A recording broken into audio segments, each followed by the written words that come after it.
I've been working in learning and development for over 20 years, and I've been helping clients develop employee development programs, leadership and management development programs. And there's a theme that emerged and a perspective now that I have.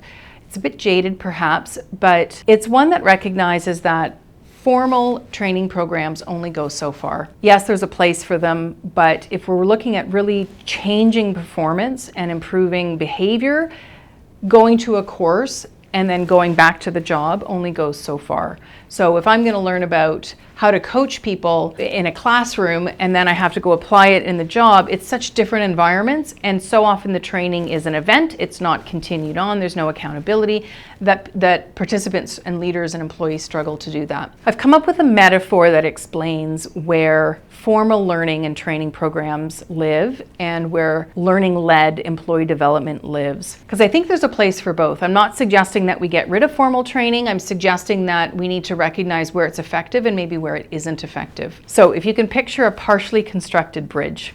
On the one side, we have formal training programs, compliance training, regulatory, maybe systems training, and there's absolutely a place for that. There is a place for that also to get some foundational skills in coaching, for example. But if we only rely on that when we cross that bridge, and let's say that bridge is leaders being more coach-like, we reach this chasm and it falls down, and then we don't ever kind of get to the other side. The other side is leader-led development, and that's really recognizing what needs to happen at the team environment, in the team context, and what's the leader doing to shape that team culture of learning. So it's not one or the other, but the two need to come together so we can close that bridge and close that gap so that we can have change in performance and change in behavior. So again, taking my coaching example, we can take a formal training program that gets us part way. The leader also needs to support that and to role model and encourage their employees